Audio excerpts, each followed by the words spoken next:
Bonsoir. Bonsoir à toutes et tous. Bienvenue à cet atelier organisé dans le cadre des journées club du WTCRN Bretagne. 3 jours, 5 ateliers qui ont démarré donc hier jusqu'à demain après-midi en partenariat avec la BPGO, membre du groupe BPCE, et le réseau Global Alliance. Et pour cet atelier, en partenariat aussi avec la Banque nationale du Canada et l'entreprise Fermetalu. L'atelier Québec-Canada donc est le 4e de cette série. Nous avons eu hier 2 ateliers sur le Maroc et les USA en visio. Ce matin, un atelier sur le Moyen-Orient. Et enfin, demain après-midi, nous avons un atelier sur le Royaume-Uni avec un focus sur les îles anglo-normandes de Jersey et de Guernesey. Donc revenons à l'atelier de ce soir. Ce soir, nous avons le plaisir d'accueillir en tant qu'intervenant Yann Jadis du cabinet Alexia, membre du réseau Global Alliance, qui est ici en visio. De l'ambassade du Canada à Paris, nous aurons également Constance Terrier, déléguée commerciale en charge de l'investissement, qui est en présentiel donc à Rennes ce soir. De la délégation générale du Québec à Paris, nous aurons Garance Marcotte qui a enregistré un message. Alors Garance est attachée aux affaires économiques à la délégation générale du Québec. Nous aurons aussi de la Banque nationale du Canada Rachel Sorin, directrice générale. Et en témoin, nous aurons donc Julien Aumeau de l'entreprise Fermetalu et Christophe Delacote de l'entreprise Celtigel qui est ici ce soir en visio. Donc, comme je disais, ce webinaire est organisé en partenariat avec la BPGO et le réseau Global Alliance, la BNC et Fermetalu. Je laisserai le soin à Philippe, qui est ici présent ce soir, Philippe Giquel, de dire quelques mots tout de suite. Mais avant de démarrer, quelques mots sur le WTCRN Bretagne. Donc, qu'est-ce que le WTCRN Bretagne? Nous sommes un club opérationnel, piloté par et pour des chefs d'entreprise, une plateforme d'information et de mise en relation entre entreprises et acteurs de l'international au niveau local et mondial.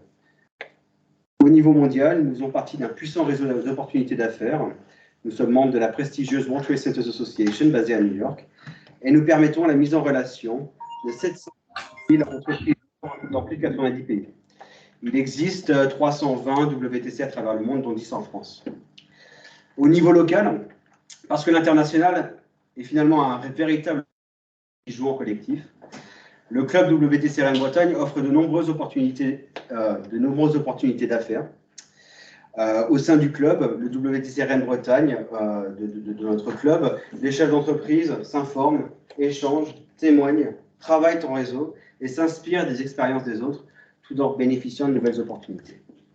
Nous avons un programme qui est riche en animation, en table ronde, en retour d'expérience, en conférences, en ateliers pays, des opportunités matchmaking, des English Training Breakfast, des moments conviviaux aussi, notamment nous avons l'Orchestre national de Bretagne ce soir, avec lequel nous organisons des moments conviviaux régulièrement. En tout cas, je suis ravi de vous accueillir. Je vais passer la parole à Philippe qui va nous faire une petite présentation assez courte de notre partenariat avec la BPGO. Et ensuite, je te laisserai passer la parole à notre ami Yann. Très bien. Bien, bonsoir à tous. Heureux d'être parmi vous ce soir, puis également présentiel, avec nos invités qui sont présents ce soir. Je profite d'être présent aussi pour remercier Nicolas et Clarisse pour l'important travail qui a été fait pour l'organisation de ces ateliers. Il ne faut pas le négliger, je pense que c'était un vrai travail pour eux. Et puis, quelques mots rapides donc, pour vous présenter la Banque Populaire Grand Ouest. Donc, Banque Populaire Grand Ouest est effectivement une banque du groupe BPCE. Donc, la Banque Populaire Grand Ouest intervient sur les 12 départements du Grand Ouest, donc sur 3 régions administratives, la Bretagne, la Normandie et les Pays de la Loire. Et donc, une banque très présente auprès des entreprises, donc que ce soit des petites, des TPE, des PME jusqu'aux ETI. Et en ce qui me concerne, donc moi-même et Alain Le Tacon qui est présent ce soir également intervenons en qualité de chargé d'affaires. Donc on accompagne au quotidien les entreprises dans leurs projets à l'international. Donc la BPGO, c'est une vingtaine de personnes qui sont dédiées à l'international, donc pour traiter les opérations, donc les opérations de flux, mais aussi tous les sujets liés à la sécurisation des paiements, des opérations, soit de l'import, soit de l'exportation également. Et puis la Banque Populaire Grand Ouest, c'est également les sujets de traitement de toutes les opérations liées au change, aux devises, donc traitées par la salle des marchés BPGO. Dans nos activités, dans les sujets, c'est également d'accompagner nos entreprises clientes, également prospects du territoire, sur leurs sujets de développement export, effectivement de travailler à trouver des distributeurs, à trouver et à se développer sur de nouveaux pays. Et également sur des sujets de sourcing qui sont plus récents, mais qui sont aussi de plus en plus des sujets d'actualité où on nous demande d'accompagner, où des entreprises sont en recherche de nouveaux partenaires en France et en Europe. Et pour accompagner tous ces sujets, on s'appuie sur nos partenaires. Donc à la fois une filiale du groupe qui s'appelle Pramex, qui va plus être des sujets d'implantation, d'accompagnement, de suivi de gestion comptable, de suivi de gestion de paye. Et puis, on s'appuie sur notre réseau de partenaires Global Alliance, qui est présent également dans tous ces ateliers. Je salue Yann, déjà, qui est un de nos partenaires qu'on connaît très bien, que ce soit moi-même ou Alain Le Tacon ou Julie et Muriel, nos collègues qui sont sur nos activités. Et Yann, effectivement, avec qui on est amené à échanger, en tout cas, avec nos clients qui ont des sujets ou des projets, en tout cas, sur le Québec, mais aussi sur le Canada. Donc Yann, je te laisse la parole pour présenter Adexia, qui est effectivement un partenaire de la BPGO, pour présenter effectivement vos activités et puis sûrement un zoom plus général sur le Canada aujourd'hui. Bonne soirée à tous. Merci Philippe pour l'introduction, merci Nicolas, bonjour à tous. Je voulais mentionner juste avant ta presse, n'hésitez pas à poser vos questions dans le chat, et c'est une annonce à tous les participants, mais aussi aux intervenants. Et puis dans ces cas-là, Yann, je te laisse faire ta présentation et on passera directement au témoignage de Celtigel de Christophe, qui pourra rebondir et illustrer quelques propos dans ces cas-là. Parfait. Donc c'est ça, comme je disais, bonsoir à tous. Alors je vous mets directement dans l'ambiance canadienne. Voilà. Ça y est, vous y êtes, vous pouvez vous projeter un petit peu mieux. Alors, je vous partage mon écran.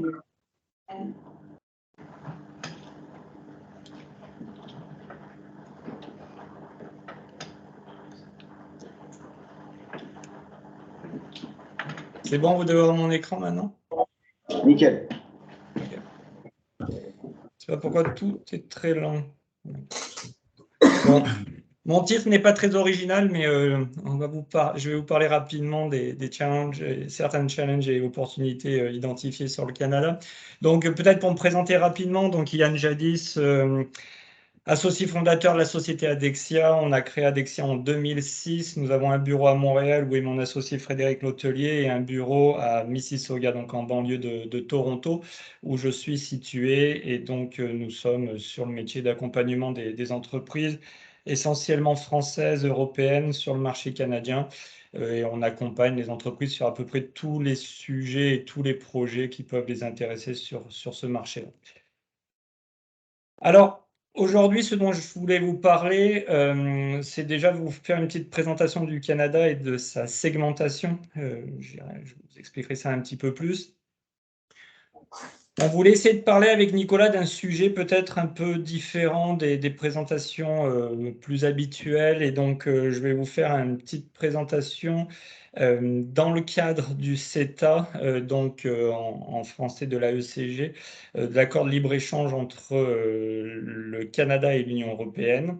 Vous expliquer un petit peu comment est-ce qu'on peut répondre aux appels d'offres publics.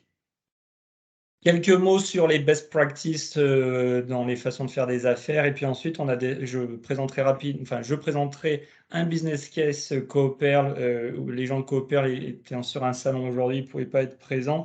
Et puis, bien sûr, ensuite, je laisserai la main à Christophe pour présenter le business case de Celtigel. Mais donc, on a retenu ces deux entreprises qui sont toutes les deux made in Bretagne. Alors, le Canada a un marché très segmenté et je commence toutes mes présentations sur le Canada avec une carte. Je pense que c'est pas toujours évident lorsqu'on ne connaît pas très bien le marché d'avoir une bonne idée non seulement de la taille mais aussi des conséquences et de la façon dont des répercussions en fait immédiates sur l'organisation du marché et sa segmentation. Alors, en quelques mots, le Canada, c'est 38 millions d'habitants. Malgré la taille énorme, là, on est à on est à peu près à la moitié de la population française et à peu près un dixième de la population US. Donc gardez bien ça en tête, malgré le fait qu'on soit le deuxième pays le plus grand au monde. Le pays est un pays fédéral qui est organisé avec 10 provinces et 3 territoires. 4500 km à peu près d'est en ouest. En réalité, c'est un peu plus que ça si on va à la pointe extrême du Labrador et Terre-Neuve. Mais en tout cas, entre Halifax et Vancouver, 4400 km. 4h30 de fuseau horaire entre Terre-Neuve et la Colombie-Britannique. Et c'est pas une erreur, hein, c'est bien 4h30. On a bien un demi-fuseau horaire. Il n'y a pas de faute de frappe. Les villes principales, alors d'est en ouest, Halifax, Québec, Montréal, Ottawa qui est la capitale politique du Canada, Toronto, Winnipeg, Calgary, Edmonton et Vancouver. Juste peut-être un petit mot sur les grandes régions. Donc, généralement, on parle des grandes régions des provinces atlantiques ou des maritimes, hein, qui regroupent donc les provinces qui sont à l'est et qui sont toutes avec une frontière commune avec l'océan Atlantique. Donc, on parle de Nouveau-Brunswick, Nouvelle-Écosse, l'île du Prince-Édouard, Terre-Neuve et Labrador. Ensuite, on a le Québec et l'Ontario qui sont les deux, on va dire, provinces les plus importantes économiquement au Canada. Ensuite, on a la zone qu'on appelle centrale ou prairie, hein, avec le Manitoba et le Saskatchewan. Et puis ensuite, ce à quoi on réfère comme l'Ouest canadien, l'Alberta et la Colombie-Britannique. Donc voilà un petit peu, ça vous donne une idée un peu à la fois de la taille, des distances. Peut-être juste une dernière note là-dessus.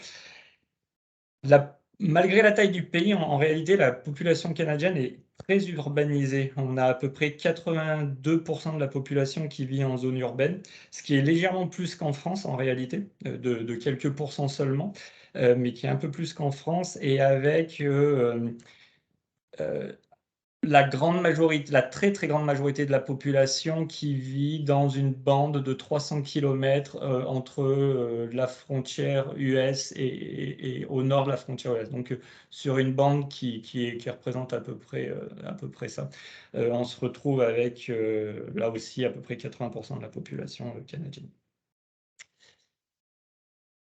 J'ai couvert déjà la plupart de ces sujets. Peut-être juste un point important sur la langue. Le Canada, comme beaucoup d'entre vous le savent probablement déjà, est un pays bilingue avec l'anglais et le français, donc avec la particularité du français au Québec principalement, mais aussi dans d'autres provinces, et avec une volonté du gouvernement fédéral canadien de développer le français dans d'autres langues, ce qui a des conséquences notamment immédiates sur certains projets d'immigration. Le climat, je vous ai montré ma fenêtre, mais pourquoi je vous en parle, c'est qu'au-delà du fait qu'on connaisse tous le climat canadien, il y a quand même quelques impacts immédiats et importants à connaître. Je pense par exemple à plusieurs de mes clients qui travaillent dans le domaine équipements qui ont des composantes électroniques. Et il faut bien garder à l'esprit qu'on a un vrai climat froid, hein. Il faisait moins 28 la semaine dernière au Manitoba. Non, au Saskatchewan, pardon. Je crois que c'était au Saskatchewan. Il faisait moins 28 déjà la semaine dernière. Ça veut dire que tous les gens qui proposent des équipements avec de l'électronique à l'intérieur, il faut vous attendre à ce que les demandes et les exigences du marché soient pour des fonctionnements sur des plages de température qui vont de moins 30, moins 40 à plus 30, plus 40. Et ce qui veut dire parfois, enfin j'ai eu la réflexion il n'y a pas très longtemps d'un client qui m'expliquait que ça veut dire utiliser des composantes de grade militaire pour pouvoir répondre à ces problématiques-là. Donc sur les composantes électroniques, mais bien entendu il peut y avoir d'autres sujets qui sont impliqués, donc gardez quand même bien ça à l'esprit.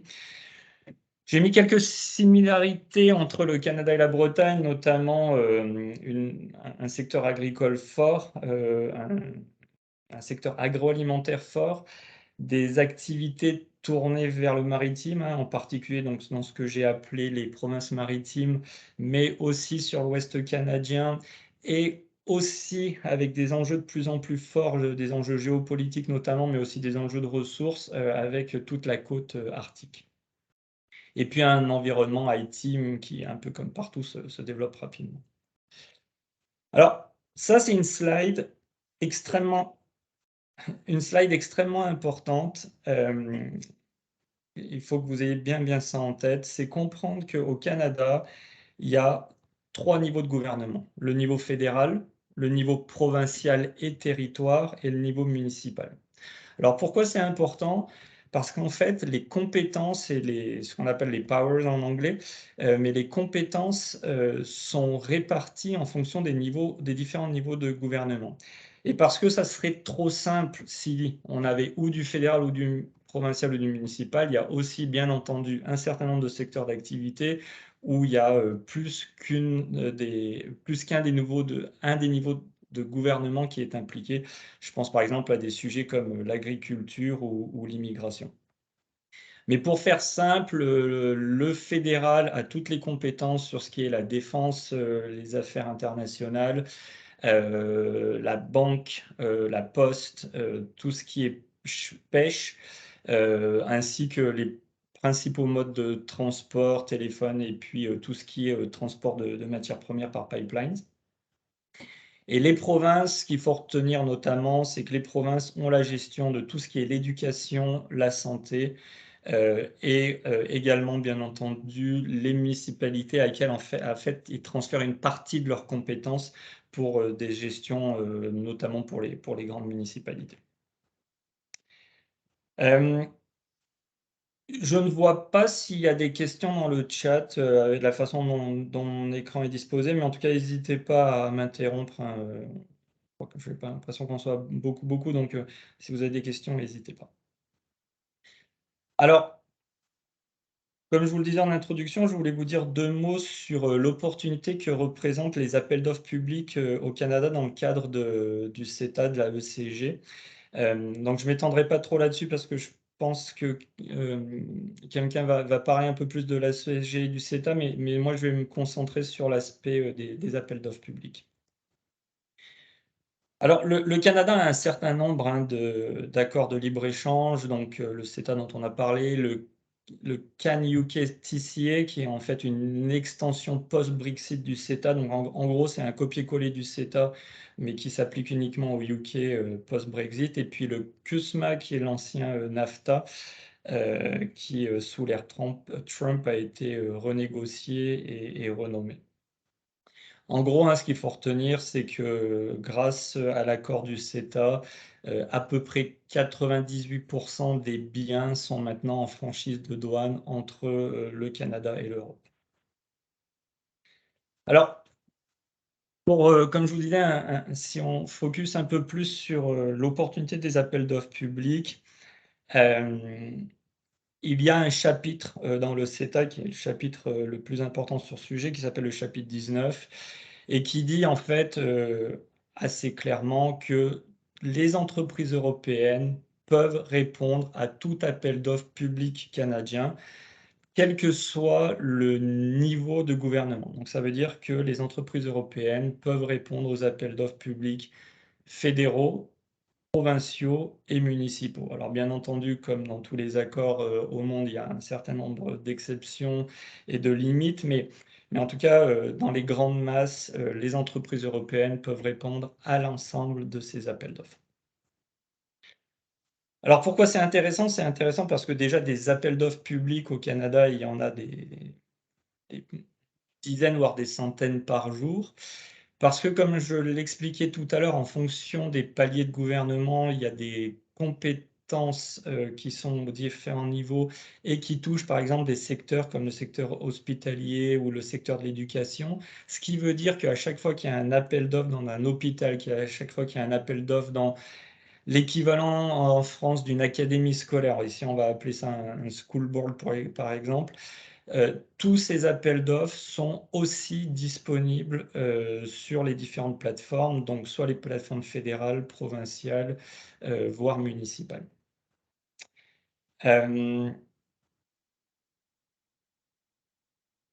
Toutes les organisations aussi qui sont appelées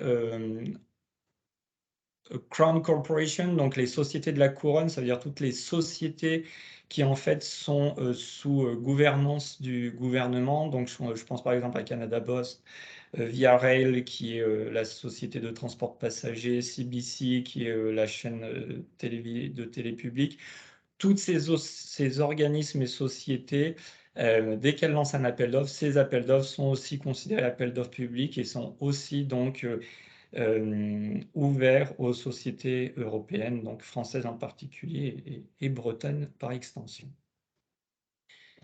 Il y a une information qui est intéressante, c'est que le CETA-ECG est le seul accord de libre-échange qui donne cet accord qui donne cet accès aux appels d'offres publics, ce qui donne en fait un avantage aux entreprises européennes, même sur les entreprises US, malgré le fait qu'elles aient elles aussi un accord de libre-échange, elles n'ont pas forcément accès à tous les appels d'offres publics disponibles au Canada.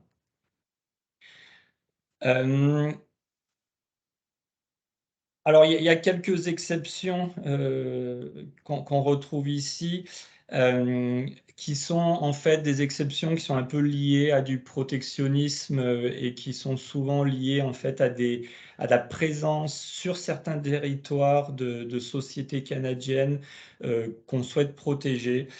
Ça veut dire par exemple qu'on peut retrouver dans une région particulière, par exemple au Québec et en Ontario, tout ce qui est lié à l'achat de véhicules de transit de masse, donc bus, trains, etc., ne sont pas systématiquement ouverts aux sociétés européennes. Et là, clairement, c'est parce qu'on a des acteurs comme Bombardier, bien entendu, même si maintenant c'est Alstom, mais aussi des fabricants de bus locaux qu'on cherche à protéger. Donc il y a un certain nombre d'exceptions qui sont assez faciles à identifier, mais pour le reste, encore une fois, c'est une très belle opportunité pour les entreprises européennes. Juste un peu de contexte dans ce cadre-là et ce qui s'est passé au Québec en 2011, il y a eu ce qu'on a appelé la commission Charbonneau, qui en gros a été mise en place suite à pas mal de scandales sur, on va dire, de la corruption dans le secteur de la construction, notamment au niveau municipal. Mais tout ça pour dire qu'en fait, le Québec a du coup mis en place ensuite un organisme qui s'appelle l'Autorité des marchés publics et qui a un peu un rôle semblable à l'AMF dans le secteur des finances, mais donc là sur les appels d'offres et qui en gros, notamment sur tous les sujets de construction, requiert que les entreprises qui vont répondre aux appels d'offres se montent patte blanche et se qualifient préalablement. Donc voilà, retenez ça parce que c'est quelque chose qui est assez récent, la mise en place de l'autorité des marchés publics au Québec. Bon, là, il y a quelques détails supplémentaires, mais je ne rentrerai pas là-dedans avec le temps imparti. Alors tout à l'heure, je vous disais que les différents niveaux de gouvernement utilisent différentes plateformes pour poster leurs appels d'offres. Donc ces plateformes sont toutes d'accès public, en tout cas toutes les plateformes publiques. Donc par exemple au Québec, elle s'appelle SEAO. Au niveau fédéral, elle vient de changer, elle s'appelle maintenant Canada Buys. Et derrière, c'est la solution SAP Ariba que certains d'entre vous connaissez peut-être parce que c'est une solution qui existe aussi en Europe. Mais en tout cas, chaque niveau de gouvernement a sa plateforme et tous les appels d'offres qui sont qualifiés comme étant éligibles à l'AECG se retrouvent de toute façon sous Canada Buys. Alors, je reviens là-dessus parce que c'est important. Certains appels d'offres sont identifiés comme qualifiés par la ECG, mais la réalité, c'est que les entreprises européennes peuvent répondre à tous les appels d'offres. Maintenant, il faut probablement, en tant qu'entreprise, faire un arbitrage et se dire, tiens, est-ce que je devrais répondre à celles qui ne sont pas qualifiées à ECG? Est-ce que j'ai une vraie chance de répondre ou est-ce qu'il va y avoir systématiquement un avantage qui va être donné aux gens qui proposent du contenu local? Et ce qui est parfois exprimé d'ailleurs clairement dans les appels d'offres. De la même façon que certains appels d'offres donnent une priorité immédiate aux sociétés autochtones. Il y a d'ailleurs au Canada un registre qui a été mis en place qui s'appelle le Indigenous Business Registry, qui permet d'identifier des entreprises autochtones et qui permet souvent, en fait, enfin, et on va dire que dans certains projets, c'est probablement une bonne idée de se rapprocher de ces entreprises-là parce que elles ont un traitement de faveur, en tout cas sur un certain nombre d'appels d'offres. Je fais une petite parenthèse ici. Aujourd'hui, au Canada, il y a un vrai sujet autour de la reconnaissance des populations autochtones, de ce qui a été infligé à ces populations dans le passé, et donc à la revalorisation, à l'égalité des chances, et essayer de remettre, en tout cas, ces minorités à un niveau qui leur permet d'avoir les mêmes opportunités que n'importe qui d'autre sur tous les projets à minima publics. Voilà, alors ça c'est. Est-ce qu'il y a peut-être quelques questions sur ce sujet des appels d'offres publics? Alors, on n'a pas une question au sujet des appels d'offres publics en soi. C'est Alain qui nous pose la question s'il y a de fortes différences culturelles entre les provinces du Canada. Et est-ce que ces différences culturelles seraient à prendre en compte pour une entreprise qui veut faire des affaires, une entreprise française qui veut faire des affaires au Canada? Et puis, Oui, je vais alors, laisser. oui, alors effectivement. Pardon? Je vais laisser d'autres personnes poser des questions au besoin. Et puis, donc, si c'est pour les marchés publics. Oui. Alors, effectivement, des différences culturelles, il y en a. Alors, tout à l'heure, je disais que c'est un marché qui est très segmenté. L'aspect culturel en fait partie et il est sûr qu'on ne fait pas tout à fait des affaires de la même façon au Québec qu'on en fait en Colombie-Britannique, par exemple, ou au Manitoba. Alors après, on reste quand même dans un environnement d'affaires nord-américain qui est en réalité probablement un peu plus proche que la façon de faire des affaires en Europe, peu importe dans quelle province canadienne. Mais oui, il y a des disparités. La langue est une vraie raison de segmenter, mais aussi en fait l'impact direct au-delà, je dirais, de la, des différences culturelles. Le vrai impact est notamment sur les réseaux de distribution. Et puis on pourra en reparler tout à l'heure avec Christophe de Celtigel, mais où on retrouve donc à la fois une dimension culturelle et une dimension notamment dans l'alimentaire d'approches différentes sur les produits avec des goûts, des façons de consommer qui peuvent être différentes. Mais ça a aussi et surtout un impact sur les réseaux de distribution où bien souvent les réseaux de distribution ont une forte compétence provinciale et il y a beaucoup de secteurs d'activité où il n'est pas forcément évident de trouver un bon distributeur qui est capable de couvrir l'intégralité du pays et où il vaut mieux en fait trouver des distributeurs différents. Si ce n'est pas par province, au moins par région, telle que je les ai exprimés tout à l'heure, Atlantique-Maritime versus Québec, Ontario, province centrale et ouest canadien parce que pour des questions de distance, de proximité, on fera typiquement un bien meilleur travail avec un distributeur qui est fort dans sa zone.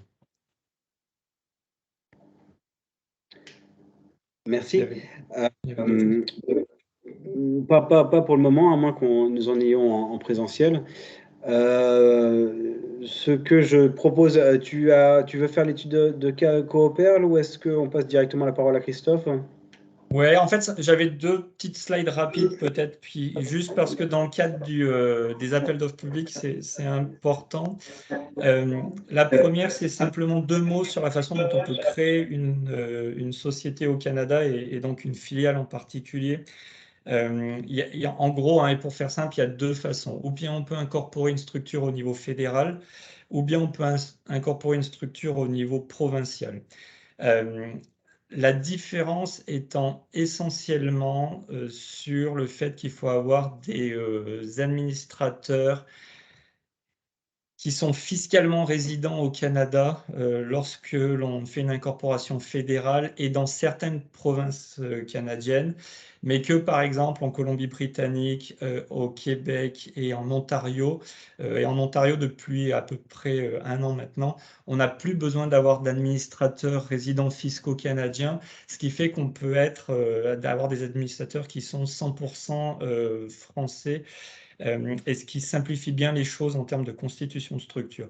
Donc l'autre petit point là-dessus, c'est que créer une structure, enfin incorporer une filiale au Canada, c'est relativement simple et rapide. Je laisserai Rachel parler parfois des challenges sur l'ouverture de comptes bancaires, dans le sens où, bah, comme dans beaucoup de pays dans le monde, il y a un certain nombre de garde-fous par rapport à toutes les problématiques possibles de blanchiment d'argent. Mais en tout cas, créer un business peut avoir un vrai intérêt dans le cadre des appels d'offres parce que sur toutes les problématiques de contenu local ou de mise en place de partenariats locaux pour répondre à plusieurs aux appels d'offres. Le sujet de la propriété intellectuelle dans le cadre des appels d'offres en particulier, mais en général, est aussi un vrai sujet. Je vous invite à bien vous protéger là-dessus et à bien regarder dans les appels d'offres publics ce qui se passe avec les transferts de propriété intellectuelle lorsqu'on fait une vente d'un service ou d'un bien. Il y a des choses auxquelles il faut être attentif. Et toujours se protéger. Le Canada, les gens sont toujours très sympathiques, mais ça reste pas moins des gens d'affaires. Et lorsqu'ils voient s'il y a une opportunité, ils n'hésiteront pas à s'y engouffrer. Donc, protégez-vous correctement. Voilà, mais je vais. Là, en fait, j'ai un peu couvert toute la stratégie de go-to-market avec la réponse que j'ai faite à Alain. Mais en gros, veuillez retenir que il y a une segmentation notamment géographique importante et qu'il faut trouver des distributeurs qui soient bons dans leur zone. Un petit dernier mot sur l'importance de la première référence. Tant que vous n'avez pas vendu au Canada, même si vous avez de superbes références en Europe, les références européennes ne vaudront que pour les gens qui voudront bien vous écouter. Mais la réalité, c'est que il faut avoir rapidement une première référence au Canada pour être considéré et pour que les gens, comment dire, crédibilisent votre démarche et votre offre, que ce soit un service ou un bien. Donc, il y a toute une stratégie à mettre en place autour de la première référence qui est extrêmement importante. Voilà, je passe donc aux deux business cases. Donc, j'avais Calipro, qui est donc la marque équipement de Cooper, les Celtigel.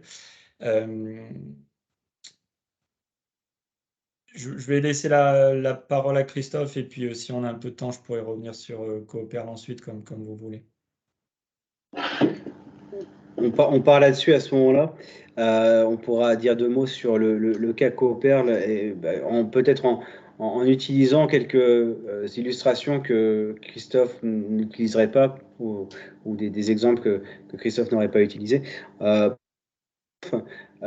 Christophe, je vais vous laisser vous présenter, présenter votre entreprise, présenter votre stratégie sur le marché canadien, peut-être même plus globalement votre stratégie à l'international, et rebondir peut-être sur certaines choses qui ont été dites par Yann.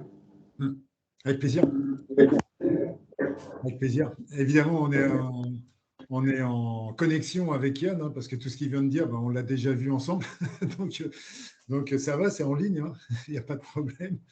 Donc, moi, je m'appelle Christophe Delacote, 51 ans, chez Celtigel, dans le groupe Le Gret depuis 5 ans. Pour me présenter rapidement, auparavant, 18 ans dans le groupe Fleury-Michon, avec différents postes, dont le dernier dédié à l'export. Et puis avant ça, une expérience de 6 ans chez Savencia, donc à l'époque Bongrain. Parce que quand on commence à avoir 50 ans, ben forcément, les noms de groupe ont changé entre deux. Hein. Donc moi, c'était Bongrain, maintenant c'est Savencia. Voilà. Celtigel, c'est une entreprise qui fabrique des plats cuisinés surgelés et des entrées surgelées.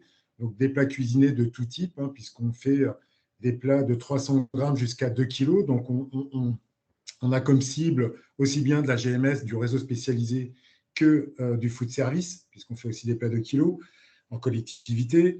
Et on fait aussi des entrées et notamment des coquilles Saint-Jacques cuisinées, issues de nos propres filières intégrées, puisqu'on a aussi dans le groupe des coopératives de pêche par lesquelles on a la chance d'avoir accès à la ressource directe, notamment la coquille Saint-Jacques française. Une entreprise qui fait à peu près 60 millions d'euros de chiffre d'affaires, qui faisait 0 à l'export il y a 4 ans, qui ne fait pas grand-chose encore à l'export aujourd'hui, même si on a commencé à travailler notamment avec des enseignes comme Costco en Angleterre et en Suède et en Espagne, par exemple. Voilà. Pour se focaliser sur l'export. Alors, c'est une entreprise qui est née par la NDD, en fait. Ça aussi, c'est important de le dire, parce que même sur le marché canadien, entre la NDD et la marque nationale, il y a quand même deux fonctionnements qui sont totalement différents et des coûts qui peuvent être aussi différents. Donc Yann, si je dis des bêtises, tu m'arrêtes, il n'y a pas de souci. Donc c'est une entreprise qui est quand même née sur la NDD, on fait à peu près 80% de notre chiffre d'affaires en NDD. Voilà, on a sorti une marque nationale il y a 3 ans, mais qui aujourd'hui réalise à peu près 10% de notre chiffre d'affaires. Voilà, et ce sont des coquilles Saint-Jacques premium haut de gamme, origine France garantie, qu'on a sorti uniquement sur le marché français. La stratégie à l'export, quand je suis arrivé chez Celtigel, il fallait mettre une stratégie en place parce qu'il n'y avait pas d'export. Moi, la stratégie, elle est très simple parce qu'on n'a pas une équipe assez large pour pouvoir cibler plusieurs pays, par exemple. Moi, je connais bien le Canada parce que chez Fleury-Michon, Fleury-Michon avait fait l'acquisition d'une entreprise au Canada qui s'appelle Delta Day Food, qui est dans la région de Montréal. Donc, je savais que sur le Canada, il y avait du potentiel sur le marché du surgelé. Mais bon, entre penser qu'il y a du potentiel et valider, il fallait qu'on passe par un prestataire, il fallait qu'on trouve le bon prestataire. Et on a trouvé Adexia, en fait. Voilà. Donc, on s'est rencontré avec Yann. Et la première chose qu'on a mis en place, c'est déjà une analyse de marché. Savoir ce que nous, on pouvait apporter sur le marché, si nous, on était pertinent sur le marché en termes de compétitivité. Et voilà ce qu'on a vérifié avec Yann. Alors, comme tu disais, Yann, c'est de trouver les bons partenaires. Donc, ça aussi, c'était aussi de faire, d'avoir une photo de l'ensemble des partenaires disponibles en termes de distribution au Canada, sachant que le Canada, c'est complexe, comme tu disais, il y a plusieurs provinces et qu'un distributeur ne peut pas distribuer l'ensemble des provinces. Donc, il y avait tout ça à valider ensemble. Donc, connaître les produits, connaître les prix, notamment de marché, connaître les concurrents aussi, de cibler, de savoir qui on allait cibler sur le marché. Est-ce qu'on s'adresse à la grande distribution? Est-ce qu'on s'adresse au food service? Au réseau spécialisé aussi, parce que nous, on est très présents chez Picard en France, évidemment. Donc, il y a aussi des réseaux spécialisés au Canada. Donc, tout ça, c'était de valider quelle était notre cible prioritaire dans un premier temps. Et voilà, et savoir si on était pertinent. Donc, une fois qu'on a validé tout ça, une fois que Adexia nous a rendu cette analyse de marché, on a pris la décision de continuer l'aventure, puisqu'on s'est aperçu qu'on était pertinent sur le marché, malgré la distance, parce qu'il y a quand même l'Atlantique à traverser. Ça, c'était la première chose à valider. La deuxième chose, c'était aussi les contraintes logistiques, parce qu'évidemment, dans l'analyse de marché, on a vu qu'il y avait beaucoup de contraintes. Premièrement, c'était la logistique. Arriver là-bas, donc c'était de trouver le bon partenaire déjà pour pouvoir envoyer de la marchandise au Canada et ensuite de la distribuer au Canada. Parce qu'il y a la contrainte maritime, mais il y a aussi la contrainte logistique intra-province. En termes de comment dire, de contraintes, il y a évidemment tout ce qui est contraintes réglementaires, et notamment dans l'alimentaire, puisque les règles européennes ne sont pas forcément les règles canadiennes. Je pense par exemple à l'étiquetage, où il y a un étiquetage qui est complètement différent, les valeurs nutritionnelles, les listes d'ingrédients, les produits carnés. Pour pouvoir livrer de la viande, enfin des produits à base de viande au Canada, il faut être certifié par l'ASIA, l'Agence canadienne internationale de l'alimentation, chose que cette hygiène n'est pas. Donc, on a pris la décision de commencer par des produits sans viande. Donc, ça, c'est la première contrainte réglementaire qui était importante pour nous.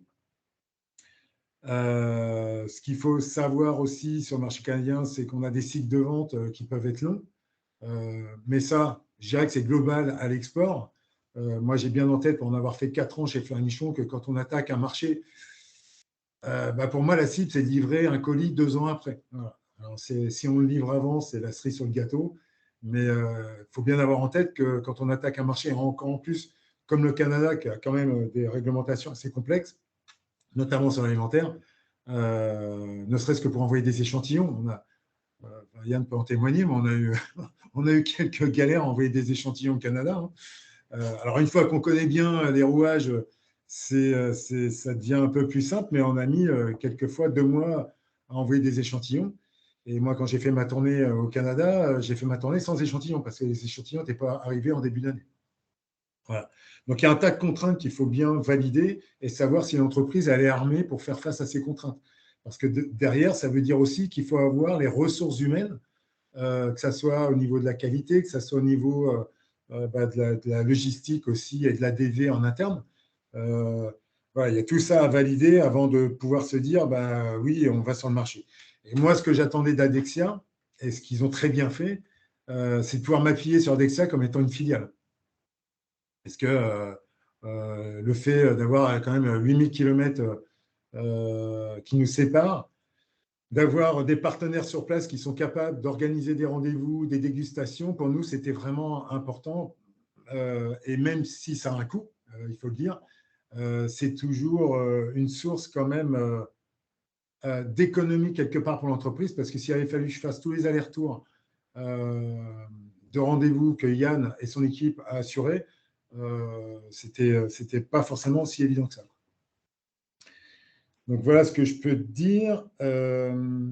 Malgré la distance, il est clair qu'il faut il y a une nécessité d'une présence affirmée. C'est-à-dire qu'il faut répondre aussi rapidement dans les demandes de distributeurs ou de clients.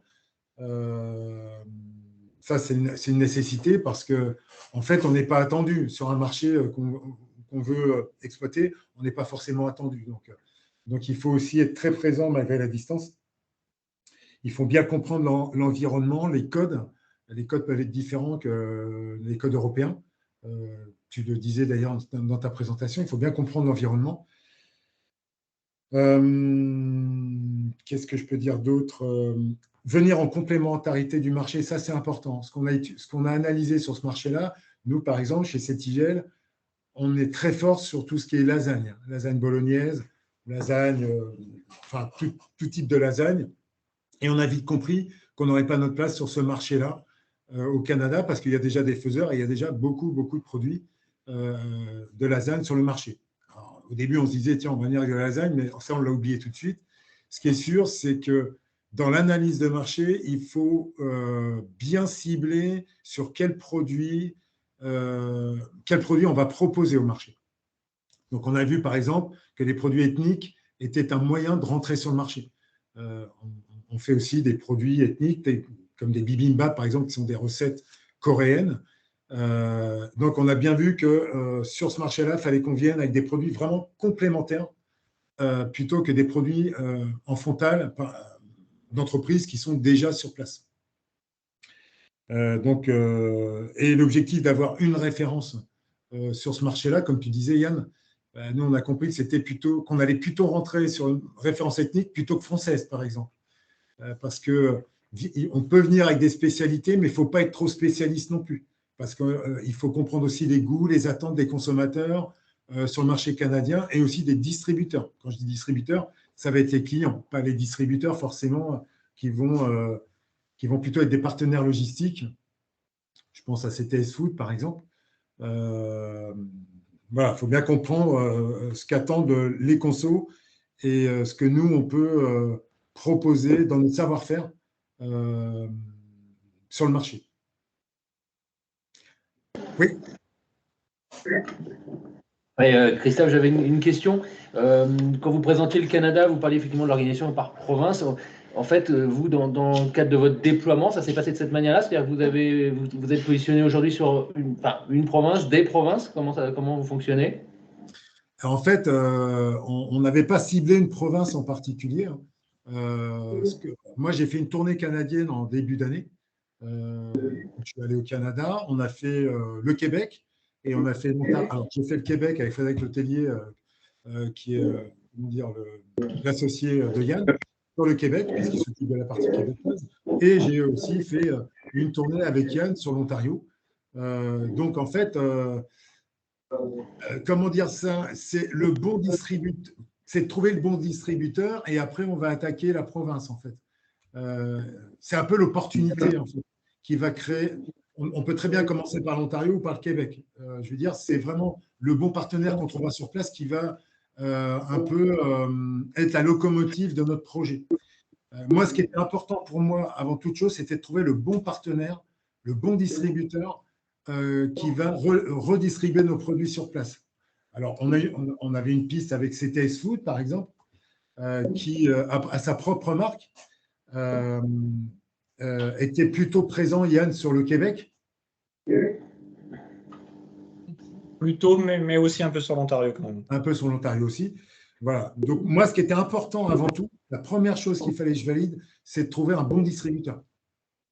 Parce que je n'imaginais pas, moi, attaquer le business comme on peut le faire en France en allant rencontrer Carrefour, etc. Je n'imaginais pas attaquer la grande distribution en direct. On n'a pas le luxe, nous, chez Septigel, PME, d'avoir une équipe de 3 ou 4 comptes clés export. Donc, ce qu'on voulait trouver avant tout, c'était un distributeur qui était équipé en termes de marketing, qui était équipé en termes de comptes clés et qui allait en fait faire notre job sur place, le job qu'on peut faire en France. Et j'avais une autre question aussi. À horizon plus lointain, est-ce que Celtigel pourrait envisager de s'implanter, en fait, de mettre en place des sites de production? Ça aurait du sens pour vous? Ça serait le Graal. Ouais. Ça serait le Graal. On a des exemples en Bretagne.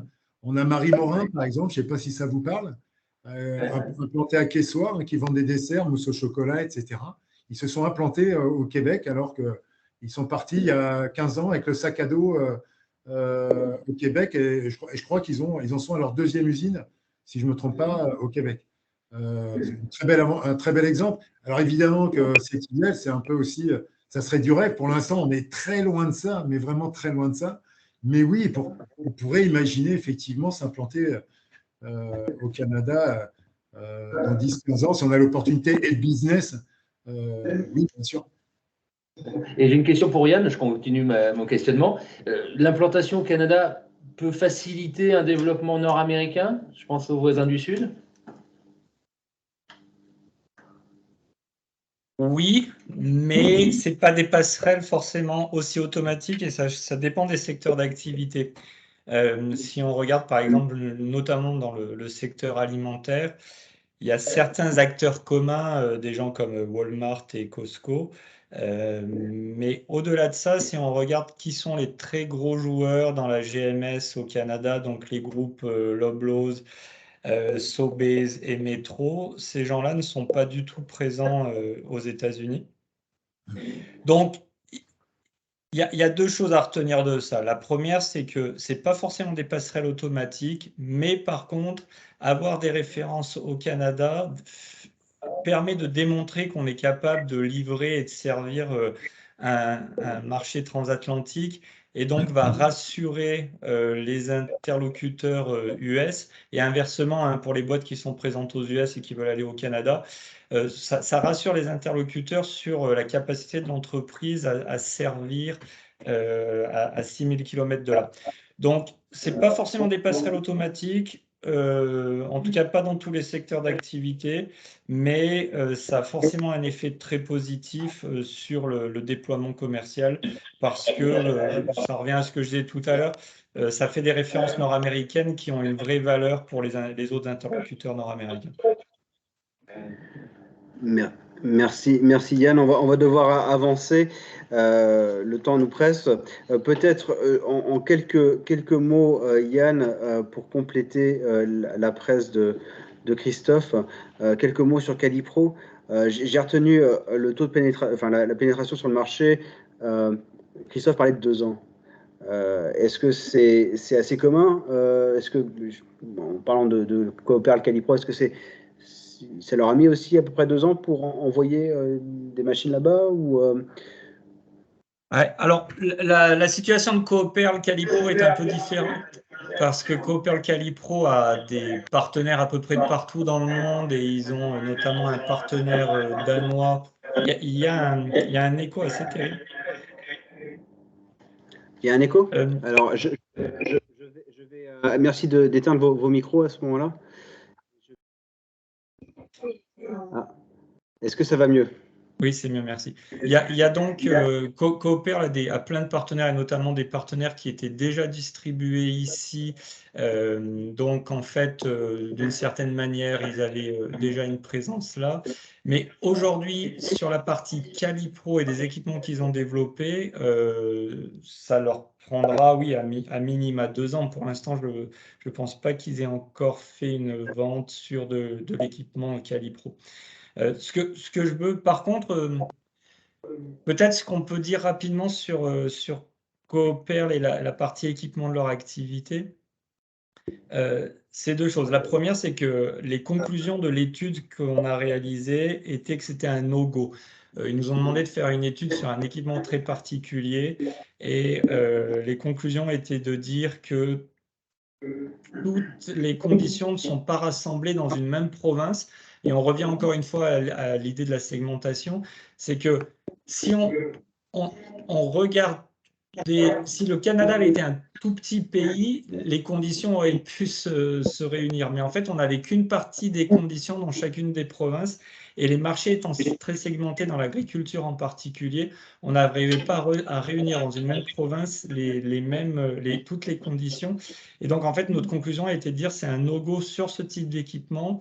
Par contre, ça a fait ressortir un certain nombre d'opportunités, et Coopéral est arrivé à la conclusion qu'il fallait qu'ils s'incorporent et qu'ils envoient quelqu'un pour capturer ces opportunités, et que le marché qu'ils avaient au début imaginé surtout au Québec était en réalité pour eux plein d'opportunités au Manitoba. Donc, l'étude au départ permet d'éviter des grosses erreurs stratégiques et de se planter, mais parfois permet de faire ressortir un certain nombre d'opportunités, et je pense que c'est donc essentiel de passer par cette étape. Mais merci Yann. Nous allons avancer. Merci beaucoup Yann, merci beaucoup Christophe pour le témoignage. Oui, merci d'avoir arrêté la presse. Donc, n'hésitez pas à poser vos questions dans le chat si vous en avez pour Christophe et Yann. Nous allons passer à quelques mots de j'ai Garance Marcotte, attachée aux affaires économiques de la délégation générale du Québec, qui a enregistré un message, qui ne peut pas être avec nous ce soir.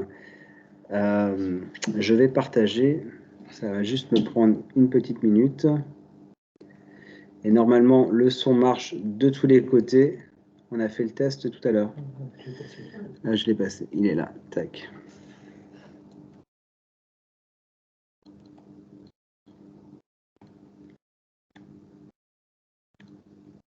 Bonjour à tous, je m'appelle Garance Marcotte, je suis attachée économique et innovation à la délégation générale du Québec à Paris. Je commence par remercier nos amis du World Trade Center Bretagne pour cette très aimable invitation à cette activité de maillage. La délégation du Québec à Paris, c'est la représentation diplomatique du gouvernement du Québec en France. On est situé dans le 16e arrondissement et organisé de la même façon qu'une ambassade. Vous allez donc retrouver le service de l'immigration, des affaires culturelles, de la politique, coopération avec les villes et le service économique au sein duquel je suis rattachée. Au sein de ce service, il y a 5 attachés économiques et innovation, différents secteurs d'activité et différentes régions françaises. Notre rôle est d'accompagner les entrepreneurs québécois dans leur velléité de développement sur le territoire français, que ce soit par la mise en relation avec des grands donneurs d'ordre de l'industrie ou avec des autorités locales qui sont responsables de grands projets infrastructures et structurants. Au sein de notre service, vous retrouvez aussi différents directeurs d'Investissement Québec International, qui est l'agence de développement économique du gouvernement du Québec. Ils ont la casquette inverse, c'est-à-dire d'accompagner les entrepreneurs français dans leur désir de développement d'affaires et d'investissement au Québec. Le Québec, c'est la première porte d'entrée naturelle et le premier marché naturel des entrepreneurs français au Canada et en Amérique du Nord. Et à l'inverse, la France est le premier marché naturel et la porte d'entrée des entrepreneurs québécois sur le marché européen. Donc, notre rôle vise essentiellement à vous faire bénéficier de ce réseau de contacts qu'on a auprès des centres d'innovation, des grands donneurs d'ordre industriels, des élus locaux, de vous amener aussi à réfléchir sur les différents projets urbains et pour voir comment le Québec peut être force de proposition pour les différents projets en France et de la même façon comment les Français peuvent être accueillis et pris en charge lors de leur développement ou implantation sur le marché québécois. Je termine simplement en disant que dans cette activité, vous allez avoir le témoignage de 2 entreprises, une québécoise et une française, typiquement qui ont développé un très beau partenariat d'affaires depuis les dernières années et qui aujourd'hui sont positionnés sur de beaux chantiers d'envergure en France et en Europe. Ils vous feront part de leur témoignage. Je conclue en vous invitant pour l'année prochaine l'année franco-québécoise de l'innovation 2023, dont le lancement devrait se faire incessamment sous peu et qui ouvrira la porte à d'autres belles collaborations franco-québécoises en matière de construction, mais pas que. Je vous invite à nous y retrouver. Merci et puis bonne activité à tous. Au revoir. Donc, vous avez donc maintenant eu ce message de Garance Marcotte qui peut être votre interlocutrice pour toute question sur le Québec. À noter que nous avons également Québec International avec qui nous travaillons aussi. Je vois que Morgane rentre dans la conversation. Nous avons également Québec International avec qui nous travaillons. Je salue ici Gwenaël Baudot qui est parmi nous de Rennes Métropole en présentiel, qui finance Rennes Métropole et Saint-Malo Agglomération, un VIE logé dans les locaux de Québec International. Simon Ferret qui, je vois un message qui a dû s'exclipser de la présentation, mais n'hésitez pas à contacter pour des questions sur le Québec. Sans transition, on va passer au Canada. Constance, je charge ta présentation et tu vas pouvoir présenter. Alors, je te laisse te présenter, Constance, dans ces cas-là, le temps que je charge la presse. Très bien. Bien, merci beaucoup.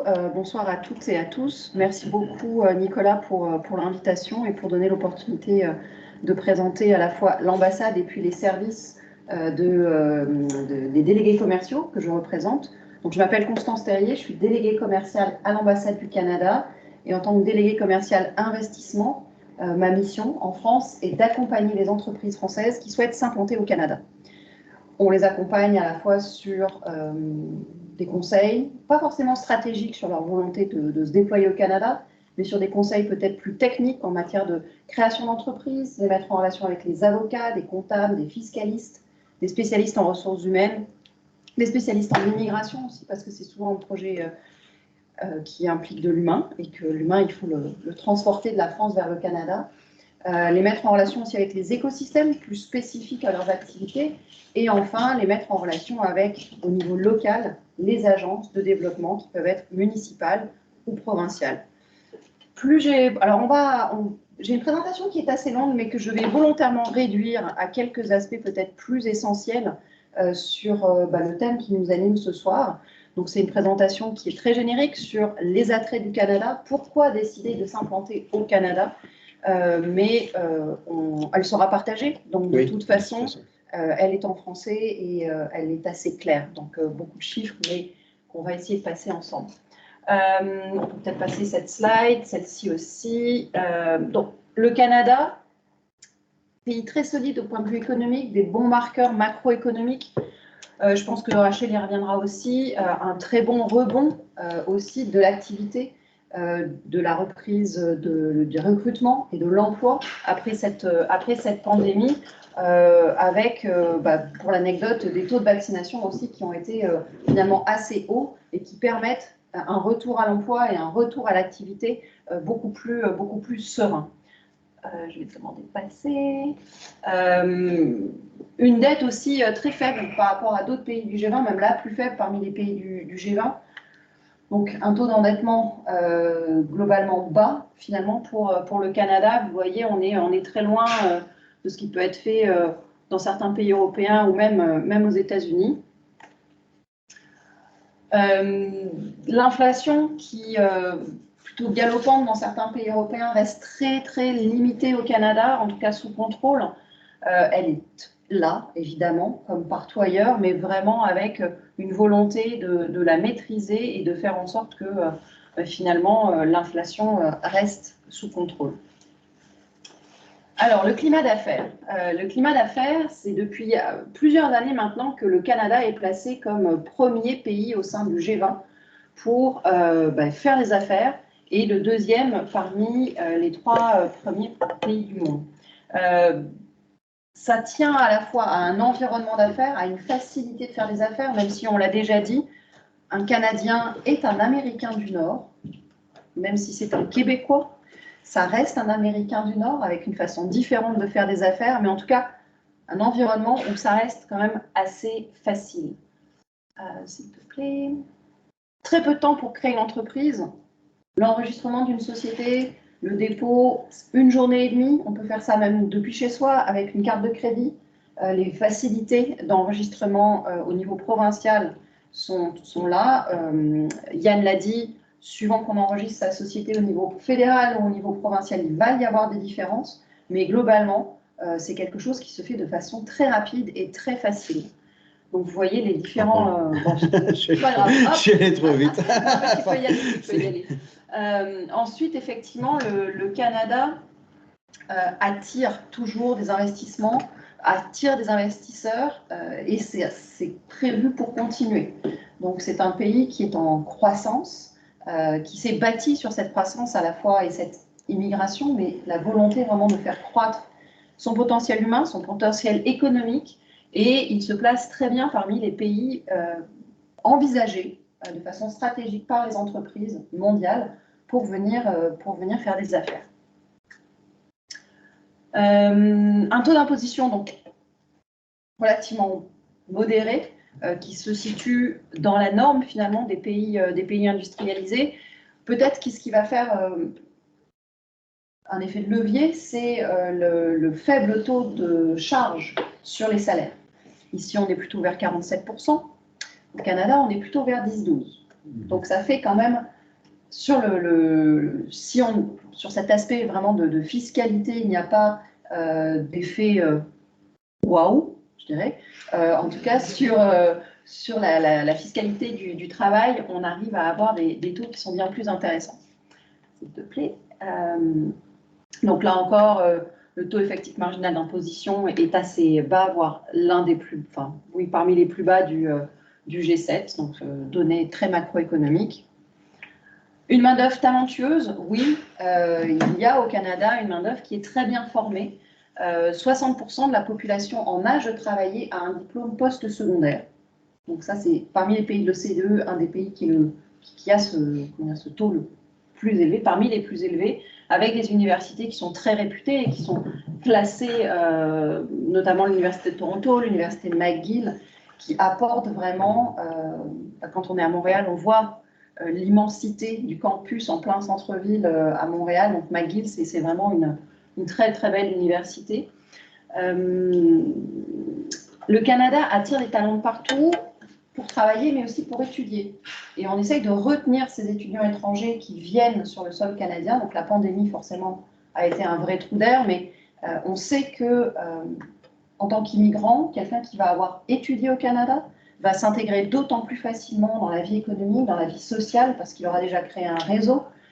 Et tout ça va favoriser finalement son intégration et va être bénéfique pour le Canada, puisqu'il aura étudié des matières et un fonctionnement plus canadien qu'il pourra directement mettre en application. Donc vous voyez, il y a presque 400 000 étudiants qui entrent. Donc là, il y a eu un trou d'air pendant le Covid, mais on est à peu près à 400 000 étudiants qui rentrent au Canada, avec une grosse proportion de Français, presque 6% de Français qui viennent étudier au Canada.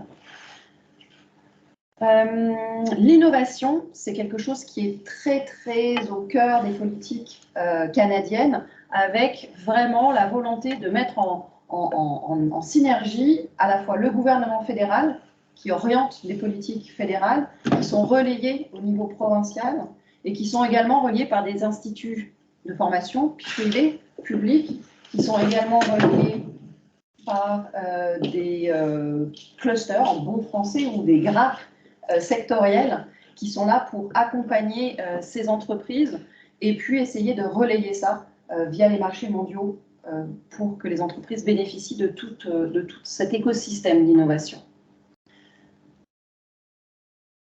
Les établissements de post-secondaire ont un niveau d'engagement dans la recherche et le développement qui est très avancé. Il y a beaucoup moins de frontières, je dirais, entre le monde de l'entreprise et le monde universitaire qu'en France. Les synergies se créent dès finalement le deuxième cycle, dès ce qu'on appellerait une maîtrise ici en France, pour que justement cette coupure soit la plus fine possible et que la transition entre le monde de l'université, le monde de l'entreprise et la mise en pratique des découvertes universitaires se fasse de façon vraiment très fluide.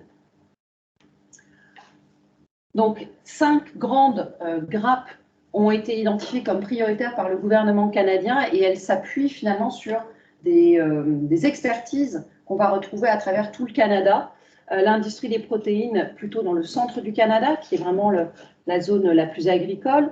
Des secteurs aussi de l'océan, avec les 2 océans qui bordent le Canada et les ressources qui peuvent être aussi bien maritimes que des ressources naturelles. Technologie numérique, une grosse volonté de mettre l'emphase sur ces techniques-là.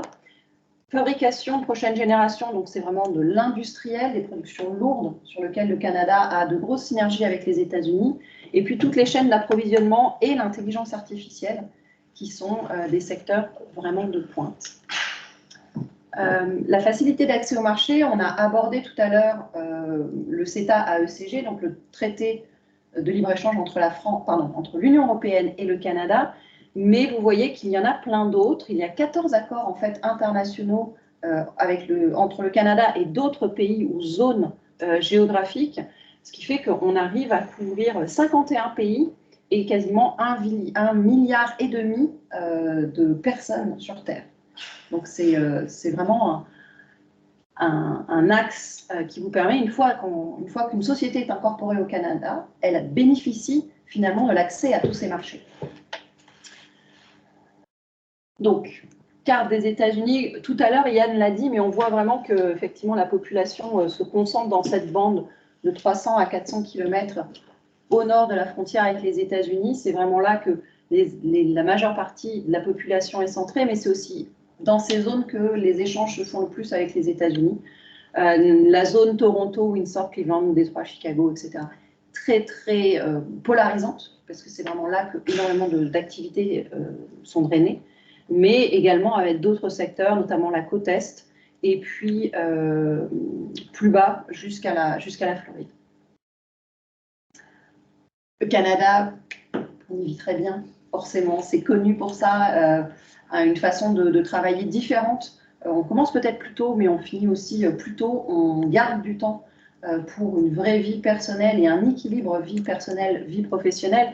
C'est un pays qui est très sûr, avec une excellente qualité de vie. Oui, le coût de la vie a augmenté, comme dans beaucoup de pays. Ça, il faut le noter, c'est exact. Mais ça reste encore un pays où le coût de la vie reste très compétitif. Avec un niveau de vie qui reste également très intéressant. On constate depuis 2 ans une hausse des salaires assez marquée au Canada, due en fait à 2 facteurs principaux. D'une part, une raréfaction de la main-d'œuvre, qui dans certains secteurs commence à être plus problématique. Et c'est vraiment un des effets connexes de la crise du Covid. Et pendant presque 1 an et demi, très peu d'immigrants sont arrivés au Canada, très peu, voire pas du tout, d'étudiants internationaux et pas du tout de travailleurs étrangers temporaires. Donc cette raréfication de la main-d'œuvre, elle tient aussi à des conditions qui sont externes au Canada, mais qui garantissent aussi, parce qu'il y a un peu plus de pénurie, des niveaux de salaire et une certaine compétitivité entre les employeurs. S'il te plaît. Donc, un pays aussi où on peut partir de chez soi sans fermer sa porte, où personnellement, j'ai laissé mon téléphone l'autre jour dans un restaurant. Il est resté 2h30 aux toilettes. Quand je me suis rendu compte que j'avais perdu mon téléphone était toujours aux toilettes. Il n'avait pas disparu. Je ne suis pas sûre qu'à Paris, la même chose aurait été possible. Un rappel donc de tout ce que je viens de vous présenter très rapidement. La présentation sera partagée, donc si vous avez des questions, si vous avez des interrogations, si vous avez besoin de renseignements additionnels, je serai ravie de les partager avec vous, avec notre équipe, donc Nicolas Lepage qui est notre conseiller principal investissement, moi-même et Guillaume Boissy. Donc, je couvre plus particulièrement les secteurs du numérique au sens très large et de l'aérospatial, alors que Guillaume va être plus centré sur les sciences de la vie, les technologies propres, la mobilité, le transport et les infrastructures. Je vous remercie et je pense que c'est le tour de Rachel. Merci Constance. Merci. Oui, effectivement, c'est le tour de Rachel. Rachel, si tu es toujours là. Oui. Tu nous joins du Finistère ou de Paris? Du Finistère, là où il y a une grande tempête. Est-ce qu'on peut laisser notre téléphone aux toilettes tranquillement à Quimper? Certainement. En tout cas, je te donnerai le nom des bars. Bon, si tu veux partager ton écran, je vais laisser le soin, donc bien entendu, aux participants de poser leurs questions dans le chat au besoin. Je te laisse le soin de partager ton écran et de nous faire donc, cette présentation. N'hésite pas à rebondir effectivement sur différents sujets que Constance a pu évoquer et Yann aussi sur le système bancaire canadien. Oui, merci beaucoup Nicolas déjà pour l'invitation aujourd'hui. La Banque nationale est fier partenaire du VTC. Je pense qu'il y a de l'écho encore. Est-ce que ça va? Non, c'est bon. Désolée de ne pas pouvoir être avec vous, mais effectivement, quand j'ai vu la météo dans le Finistère, je me suis dit je vais rester bien prudemment à la maison et vous donner toutes les informations sur le système bancaire canadien. Et puis, peut-être vous donner 2 ou 3 infos d'ordre économique, mais finalement, je sais que vous lisez tous les journaux comme moi et on entend tous les mêmes choses, mais je vous donnerai peut-être le point de vue des analystes de la Banque nationale du Canada. Donc déjà, que ce soit Yann ou Constance, en fait, vous en ferez une présentation du Canada. Moi, pour ma petite partie plus banque, je voulais souligner que en fait, le système bancaire canadien est reconnu comme le plus solide parmi les pays du G7. Donc ça, c'est très important quand on est investisseur, bien sûr, quand on est entrepreneur, parce qu'en fait, vous arrivez dans un système où les banques sont très bien notées, très solides et donc aucun risque de défaillance. D'ailleurs, dans les précédentes crises, dont la crise des subprimes 2008, le gouvernement fédéral n'est pas intervenu pour sauver les banques ou pour les aider.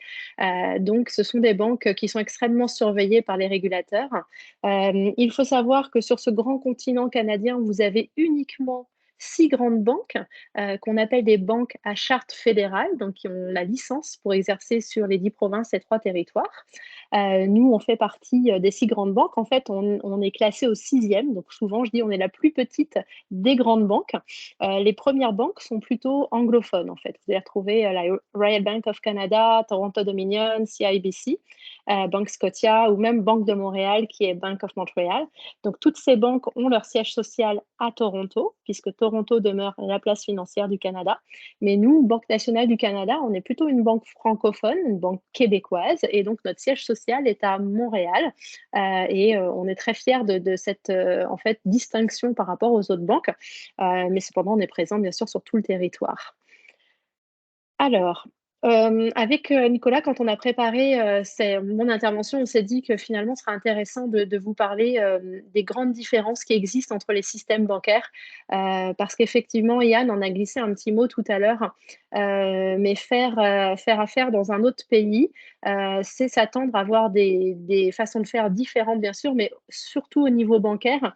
Et beaucoup de Français que j'accompagne à partir de Paris, que ce soit d'ailleurs des particuliers ou des entreprises, se font toujours la surprise en se disant « Ah, je ne pensais pas que c'était aussi différent ». Donc, l'objectif de mon intervention ce soir, c'est de vous donner vraiment les grandes différences. Et bien entendu, je suis à votre disposition après pour vos projets en particulier. Donc ici, je vous ai fait un petit tableau comparatif et je passerai peut-être pas à travers toutes les différences, mais juste vous dire que, en fait, lorsque vous constituez une société au Canada, lorsque vous vous incorporez, il n'y a pas de capital minimum pour s'incorporer. Donc ça fait partie de la façon de faire nord-américaine et donc canadienne.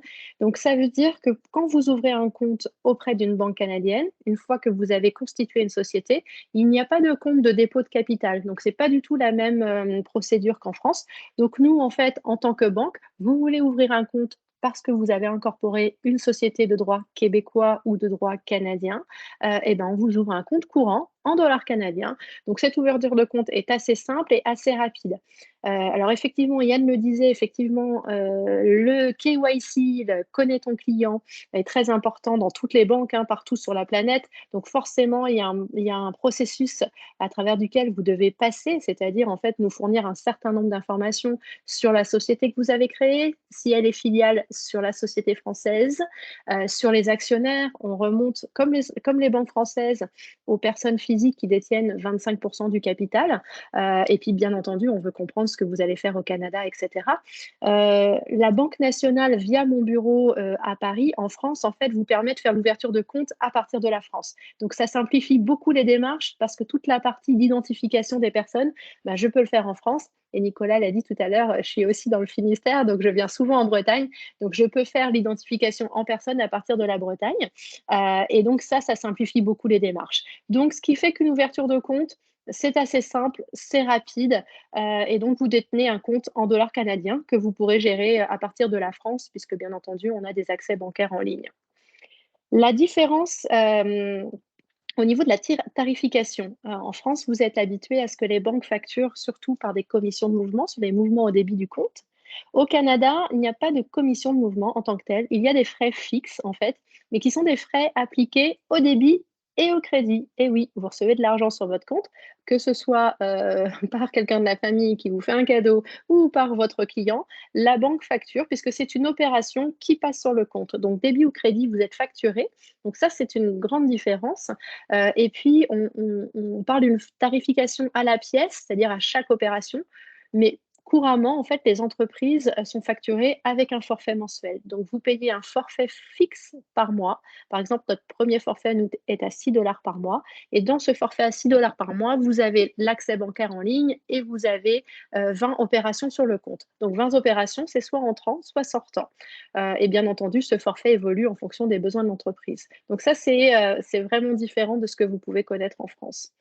L'autre grosse différence, ça tient dans les 3 autres points avec la notion de crédit, que ce soit carte de crédit, marge de crédit ou historique de crédit. En Amérique du Nord, vous êtes sur un continent où, que ce soit les individus ou les entreprises, dépensent beaucoup à crédit. Ne sont pas vraiment des épargnants comme nous le sommes, nous en Europe et particulièrement en France, sont plutôt des personnes et des entreprises qui utilisent du crédit. Donc, ce qui fait que votre relation avec la banque, elle est vraiment en fait établie en fonction de votre utilisation du crédit. Est-ce que vous avez une ligne de crédit? Oui. Est-ce que vous l'utilisez bien? Est-ce que vous remboursez régulièrement? Et tout ça, en fait, ça vous donne un score, une note, et c'est ce qu'on appelle l'historique de crédit. Et c'est très important quand on arrive au Canada de se bâtir cet historique de crédit. Alors, comment le faire? La façon la plus simple et la plus rapide, ce n'est pas d'avoir une carte bleue parce que ça n'existe pas au Canada, mais bien une carte de crédit. Et chaque banque choisit son affiliation. Nous, par exemple, on travaille avec Mastercard. Et donc, quand Mastercard vous remet la carte de crédit, car ce n'est pas la banque qui vous la remet, c'est vraiment Mastercard, elle vous met à disposition une limite de crédit, donc une limite d'argent qui ne vous appartient pas, qui n'appartient pas à la banque, qui appartient vraiment à Mastercard. Et donc, vous utilisez cette carte et vous devez rembourser le montant utilisé. Vous avez toujours un montant minimum à rembourser et une date à respecter pour ne pas enclencher le crédit. Et cette utilisation de la carte de crédit vous permettra tranquillement de vous bâtir votre historique de crédit. Et c'est très important parce que l'historique de crédit vous permet d'avoir accès à du financement. Quand vous arrivez au Canada, vous êtes une nouvelle entreprise, donc on ne vous connaît pas en tant que banquier canadien, et donc vous n'avez pas d'historique de crédit. C'est très compliqué pour nous de mettre en place un financement. Donc si vous pouvez, si vous avez la trésorerie nécessaire, que ce soit la maison mère qui avance de l'argent à la filiale au Canada, le temps que la filiale se bâtisse son historique de crédit, c'est beaucoup plus simple ensuite, au bout de 12 mois, de 13-14 mois, dépendamment de l'activité de l'entreprise, de venir voir le banquier canadien et de lui dire, voilà, je cherche un financement à court terme, à moyen terme, et voici ma cote de crédit. Donc là, le banquier canadien va pouvoir commencer à vous financer. Si vous n'avez pas d'historique de crédit, que vous avez absolument besoin de financement jour 1, la banque canadienne, sachez-le, ira chercher une garantie quelque part. Alors, une garantie auprès de votre banque française. Donc, on a l'habitude avec notre partenaire Banque Populaire, Grand Ouest notamment, de mettre en place ce type de processus de lettre de garantie. Mais à noter que les banques canadiennes ne vous prêteront pas d'argent jour 1, sans historique de crédit, sans connaître votre activité. Et quand bien même votre entreprise existe depuis plusieurs années en France, vous avez une excellente relation avec votre banque française, ceci n'est pas tenu en compte par la banque canadienne. Donc c'est pour ça que ensemble, on peut travailler différentes façons d'obtenir du financement. Je vais tout de suite donner une information qui est plus macroéconomique, mais je pense que ça a du sens aussi et ça va alimenter mon propos. Je ne vous conseillerais pas de faire du financement au Canada aujourd'hui parce que les taux d'intérêt au Canada sont beaucoup plus élevés que les taux d'intérêt en France et en Europe. Comme vous le savez, en fait, chaque banque centrale partout dans le monde a augmenté son taux directeur, tout ça pour contrer l'inflation qui est galopante partout. Et que ce soit la Fed aux États-Unis ou la Banque centrale au Canada, ont augmenté déjà à 3 ou 4 reprises le taux directeur. Il était prévu en 2022, sur toute l'année 2022, 6 hausses de taux au Canada. On n'y est pas loin, je crois qu'on est à notre 4e. Donc, ce qui fait qu'aujourd'hui, le taux directeur est pas loin de 3,45 au Canada. Donc ça, c'est le taux, c'est la valeur à laquelle la banque achète l'argent. Et ce qui fait qu'aujourd'hui, sur des financements d'entreprises, avec la notion de risque, l'inflation, etc., les banques canadiennes ne vous financent pas en dessous de 7%. On est même presque près des 8%. Donc vous voyez comme quoi des fois, c'est plus intéressant de regarder à faire le financement en France par la maison mère, d'envoyer l'argent au Canada ensuite, et puis de faire pourquoi pas, et en fait pas pourquoi pas, mais certainement, un contrat de prêt entre la filiale et la maison mère, parce que en fait là, il y a une différence de taux qui est très, très conséquente.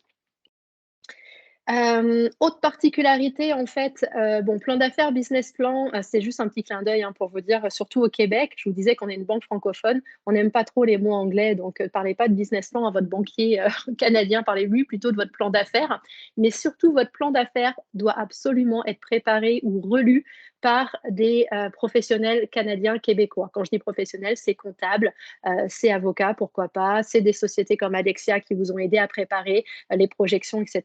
Mais ne surtout pas faire un plan d'affaires en France en euros et dire j'applique le taux de change 1,37 aujourd'hui, je convertis tout et je donne ça au banquier canadien. Ça ne marche pas du tout. Donc faites-vous accompagner pour le plan d'affaires. La solution de paye, vous dire que les banques au Canada font le traitement des payes. Donc en France, ce n'est pas encore le cas. Peut-être qu'un jour, les banques françaises y viendront. Mais au Canada, donc en fait, les banques sous-traitent avec des partenaires. Et donc, on peut gérer la paye à partir de votre premier salarié jusqu'à votre 1000e ou 10 000e salarié sans problème.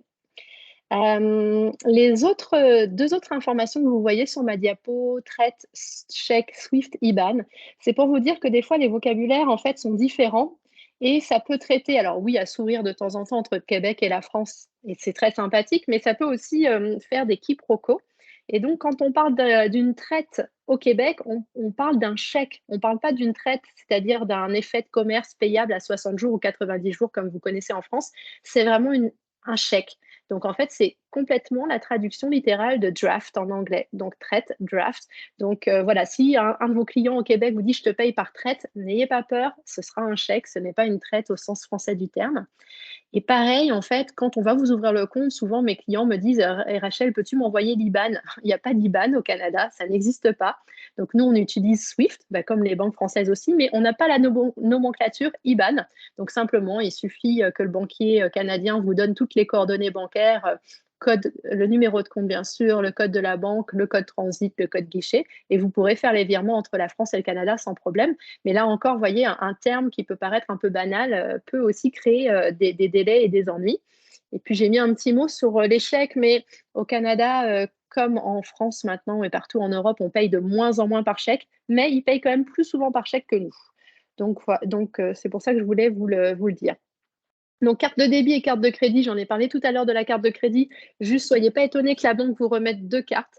La carte de débit, qui est vraiment, comme son nom l'indique, une carte guichet, c'est-à-dire je retire de l'argent avec, ou dès que je l'utilise dans un commerce, elle est débitée, le montant est débité immédiatement. Et la carte de crédit, je vous l'ai décrite tout à l'heure, et puis je serai à votre disposition plus tard pour vous en reparler. Donc ça, c'est vraiment une description de la carte de débit. Très simple d'accès. Et la carte de crédit, ce que je vous expliquais tout à l'heure. Donc, vous aurez aussi ma présentation, donc je ne passe pas à travers. Dossier de crédit, donc j'en ai parlé tout à l'heure. Peut-être important, ce que je n'ai pas dit, c'est que ce n'est pas la banque qui établit la cote de crédit. Ce sont 2 organismes indépendants. Vous les voyez ici sur la diapositive, c'est TransUnion et Equifax. Et à titre personnel, si vous allez vivre au Québec, au Canada d'ailleurs, sachez que, par exemple, quand vous voulez louer un appartement, une maison, etc., le propriétaire peut vous demander « est-ce que je peux avoir accès à ton historique de crédit ?» Donc ça, c'est complètement dans les us et coutumes. Donc la Banque nationale du Canada, je vous l'ai dit tout à l'heure, donc voilà, parmi les 6 grandes banques au Canada, donc vous voyez, je disais petite banque tout à l'heure, on gère 351 milliards d'actifs, donc on n'est pas si petit que ça, 26 000 employés. On est partout dans le monde. Donc moi, je suis basée donc à Paris, en France, pour la Banque nationale du Canada. Et notre mandat, c'est d'accompagner les entreprises françaises qui veulent s'installer au Canada en les mettant en relation avec notre réseau et en leur expliquant beaucoup plus en détail que ce que je fais rapidement ce soir, le fonctionnement du système bancaire et en vous aidant à préparer votre dossier, que ce soit pour l'ouverture de compte ou pour la recherche de financement. On fait tout ça à partir de la France. Donc nous, à la banque, on a des secteurs spécialisés. Donc si vous êtes dans une entreprise qui est dans un de ces secteurs, sachez que vous aurez un directeur de compte ou une directrice de compte qui connaît votre secteur.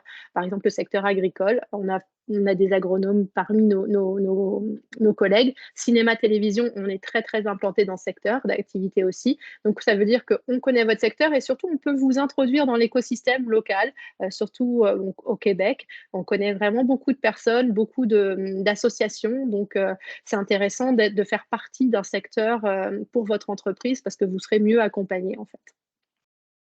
Donc voilà, je vais passer, parce que ça, c'était vraiment plus pour l'agriculture. Juste peut-être dire 2-3 mots. Donc j'en ai parlé, un taux directeur donc, qui est beaucoup plus important au Canada qu'en France. Donc, l'accès au financement peut être un petit peu plus cher que ce que vous pouvez connaître en France, un peu plus compliqué parce que vous n'avez pas d'historique de crédit. Constance l'a dit rapidement tout à l'heure, mais le Canada se porte bien, se porte même mieux, je dirais, que certains pays du G7 et du G20 actuellement, parce qu'on en entend parler avec le sommet à Bali.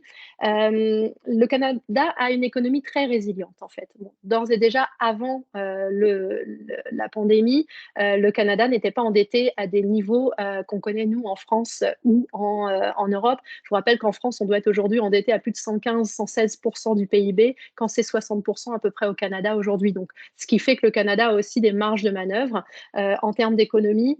Les grands défis du Canada économique aujourd'hui, c'est vraiment la main-d'œuvre, c'est vraiment le recrutement, la pénurie de main-d'œuvre. Comment j'allie finalement ces défis d'immigration, c'est-à-dire le fait de faire venir sur mon territoire des immigrants choisis, on parle d'immigrants économiques, pour pallier à la main-d'œuvre, puisque finalement les secteurs les plus touchés par la crise de la pénurie de main-d'œuvre au Canada sont un petit peu ceux qu'on connaît en France, restauration, hôtellerie, tourisme.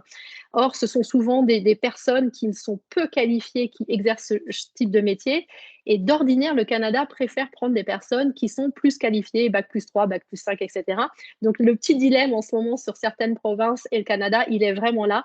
Mais c'est vraiment un enjeu économique pour le Canada de trouver de la main-d'œuvre qualifiée et donc de faire appel beaucoup justement à la main-d'œuvre française qui est reconnue pour être éduquée, qualifiée, etc.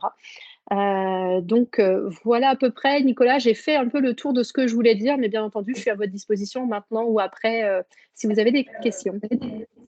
Nickel, merci beaucoup Rachel et merci d'être aussi partenaire de cet atelier. Alors, il est 19h29, on a pris un peu de retard, donc je vais laisser le soin aux personnes de poser leurs questions dans le chat. On a un témoignage, je regarde Julien, un témoignage aussi d'un autre partenaire de cet atelier. Qui est Julien Homo de l'entreprise Fermetalu. Et pour... on a entendu parler de main-d'œuvre à plusieurs reprises, que ce soit dans ton discours, Rachel, suite Diane, suite Constance. Je pense que la transition est toute trouvée pour parler de main-d'œuvre, justement. Tu peux venir ici, Julien. Donc, Julien, tu vas pouvoir te présenter ton entreprise, présenter tes sujets avec le Québec et le Canada. Le hibou va te suivre là directement. Il faut juste parler et puis le hibou te suit normalement. Tu peux venir peut-être par ici, voilà, pour qu'on te voit. Voilà, c'est bon. Je suis un peu devant l'écran, donc c'est pas grave. Mais et tu veux nous parler de ton programme aussi attractif. Après, je vais parler aussi. Je vais rebondir un peu. L'idée là. Bonjour à tous. Donc, je me présente, Julien Homo. Je suis le dirigeant de la société Fermetalu. Mais pas que. On a un groupement d'entreprises dans la transformation du métal en Bretagne et sur Paris. Aujourd'hui, oui, je viens plus. Je n'ai pas forcément prévu de slides, mais c'était plus dans l'esprit d'un retour d'expérience un peu sur toutes les initiatives qu'on a prises. Donc, je vais vous parler des initiatives d'import. On a déjà importé une innovation en France avec une société québécoise. Voilà, où on a fait un premier chantier, une première phase d'un dossier à Monaco. C'est une technologie qui s'appelle la technologie. Donc ça, c'était les premières relations, on va dire, économiques. Après, derrière, on a développé un autre projet qui s'appelle Attractive Metal. Tout simplement, c'était dans le cadre du groupement, notre groupement d'entreprise de formation de main-d'œuvre. Et donc, comme on dit, en transformation du métal. Et au bout de la 4e ou la 5e année, on propose une expérience internationale. Et pour le fait, ça se trouve que l'expérience est au Québec.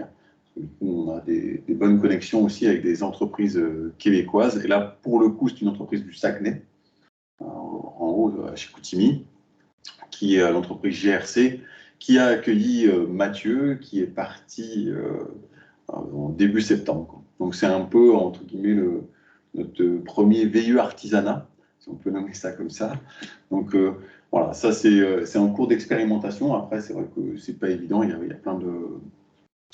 a plein de entre guillemets, d'adaptation pour les gars. Parce que c'est vrai que ça parle français, mais bon, il y a d'autres sujets d'intégration.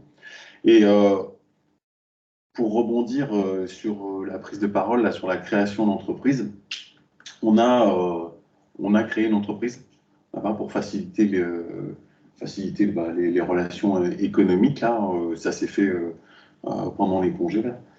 Donc, en effet, créer une société au Québec, on s'est fait accompagner quand même d'un cabinet d'avocats. C'est ce que je recommande. Hein. Et non, ça s'est fait très bien. En l'espace de 1 mois, c'était bouclé. Du coup, donc on a créé une société qui est d'import-export de produits métalliques et des services associés. Voilà. Pour notre début au Québec. Voilà. Et j'ai aussi Morgan Homo, qui est mon partenaire et qui m'accompagne dans le développement, qui lui est basé à Montréal. Voilà. Pour le retour d'expérience. Après, c'est beaucoup d'initiatives, après, orientées principalement autour de la main-d'œuvre, ce qui est quand même c'est quand même un sujet avec Martin, notre ami, mon collègue du Saguenay-Lac-Saint-Jean, qui est vraiment quelque chose d'important. Et la personne est un VIE. Oui, tout à fait. C'est important à bien. Oui, parce que du coup, on a travaillé le sujet avec Morgan, qui m'a accompagné, et aussi Business France, pour créer un VIE. Et aujourd'hui, l'expérience, on a un contrat aussi qu'on a fait avec l'entreprise GRC là, pour bien sûr faciliter les flux financiers. Ouais, j'avais une question, c'est par rapport au métier de fer métallique. En fait, le Canada avait des savoir-faire spécifiques, en fait. Ça c'est mon histoire personnelle. Ça. Non, mais je pose la question. Après, vous êtes. Non. Après, le Québec a une grande histoire aussi dans la transformation du métal. Ouais. Et pour l'histoire, non, c'est plutôt c'est plutôt personnel. J'avais représenté la France. C'était au siècle dernier. C'était en 1999 aux Olympiades des métiers. C'était les concours internationaux des métiers. Et je représentais la France. Et donc, mon ami Martin, qui représentait le Canada, on a gardé contact. Lui a fait une évolution et est directeur aussi de site. Et on s'est retrouvés 20 ans après avec cette intention de faire cette passerelle. Parce que pour le coup, nous, en France, on a la main-d'œuvre, entre guillemets, mais elle n'est pas forcément formée, accompagnée. Donc, avec Attractive Metal, nous, on forme, on accompagne. Et pour augmenter, bien sûr, l'attractivité, c'est l'international. Et c'est un programme que tu vas déployer aussi au Vietnam, d'après ce que je... Avec Sébastien. C'était le ouais. Après, le souhait, à chaque fois qu'on développe un programme comme ça, il faut quand même des flux financiers. Donc, on essaye toujours aussi de regarder quelles sont les approches économiques, comment on peut faire des affaires aussi. Et là, aujourd'hui, nous, clairement, l'idée, le souhait, c'est aussi de se proposer, comme notre groupement FH Metal, ça représente quand même 6 entreprises maintenant, c'est de proposer aussi nos services de facilitateurs pour des entreprises québécoises qui auraient envie aussi de venir sur le terrain de jeu Bretagne, Paris. Et, voilà. Et nous, vice-versa, on a commencé avec Morgan à référencer des entreprises dans la transformation du métal qui seraient intéressées de faire des partenariats avec nous. Voilà. Et transformation du métal, avec quel type de... Là, aujourd'hui, c'est à destination de produits. C'est à destination de la construction. Okay. Là, principalement, ouais. Là, par exemple, la technologie Brella, c'est pour construire des tours sans grue. Là, autrement, nous, on est beaucoup autour des escaliers, des garde-corps, ce qu'on appelle, nous, ce qu'on appelle au Québec, les métaux œuvrés. On a le pôle d'excellence industrielle sur Rennes, sur le site de la Genève, qui est en cours de construction dans toutes ces briques, et donc qui a 2 polarités, les mobilités durables et intelligentes et la construction durable. Donc, quand j'entends l'accueil potentiel d'acteurs québécois sur ce segment tout particulier de la construction durable, voilà, il y a à la fois des savoir-faire à Rennes, mais aussi des capacités d'accueil. Très bien. Et on essaie toujours de trouver de s'associer à un savoir-faire et une innovation. Et pour la petite parenthèse, Asie du Sud-Est, on travaille aussi avec un autre ami aussi qui est lui basé au Vietnam. Et pour le coup, on a créé des flux financiers, on a traité une affaire à Bangkok, pour le coup, où là, on fabrique en France et on exporte nos produits en Thaïlande, à Bangkok, qui sont facilités par notre ami qui est au Vietnam. Juste petite parenthèse, l'attractivité Vietnam-Québec, c'est pas la même. Du coup, bon, bref, je pense que les Français notre population qu'on a est beaucoup plus intéressée par l'attractivité du Québec. Parce que déjà, on parlait de niveau de rémunération. On se retrouve sur des niveaux de rémunération quand même similaires, voire un peu plus haut. Donc ça facilite les choses. Au Vietnam, c'est pas la même. On est sur des temps de travail aussi qui sont similaires. Donc et au Vietnam non plus, c'est pas la même. Donc il y a des écarts après différents. Et puis bon, l'avantage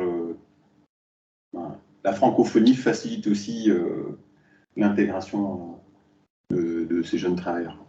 Et il y a probablement plus des programmes d'échange de jeunes. Là, vous passez par un VIE, mais il y a toutes sortes d'autres programmes pour l'échange de jeunes, l'expérience des jeunes Français au Canada et l'expérience des jeunes Canadiens en France, qui seraient aussi à explorer. Et du coup, on a cherché à explorer l'attractivité des jeunes Québécois à venir en France.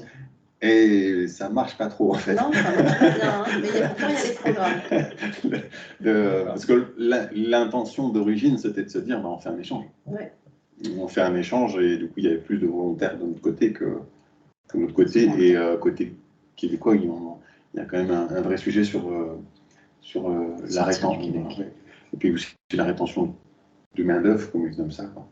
Donc, il y a, comme vous l'expliquiez tout à l'heure, il y a une compétition aussi entre les entreprises pour proposer pour conserver sa main-d'œuvre. Ouais.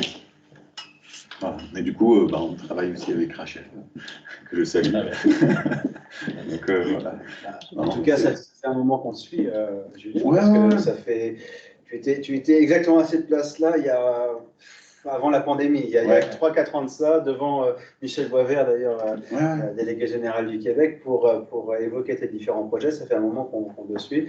Tu avais fait partie de la délégation aussi du MEDEF, qui était parti au Québec. Je me souviens, tu en avais profité pour aller justement explorer un peu. Rencontrer les gens, c'est ce qu'il y a de mieux. En tout cas, merci pour ton témoignage. Et juste, pour conclure, après, s'il y a, je sais pas si dans la vidéo, il y a aussi d'autres entrepreneurs. C'est vrai que, en tout cas, j'invite à oser. C'est vrai que pour créer les sociétés, les barrières ne sont pas si élevées que ça. Après, derrière, on se heurte quand même à une autre approche des enfants. Voilà. Donc, qui va bien aussi, qui est bien cadré. Donc, voilà. Donc, oser. Donc, c'était oser le faire.